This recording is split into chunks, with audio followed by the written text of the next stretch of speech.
Good morning, guys. It's day 4, and even though we had a little bit of meat yesterday, the ship is still sailing. All right, so we've got some grapes here in my container. I have some pineapple, strawberries, cantaloupe, and blueberries. I've got an apple and a pear.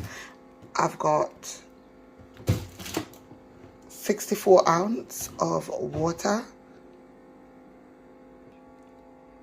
my daily supplements, and over here today I'm making my packed replenish superfood blend smoothie, and I add some oat bran,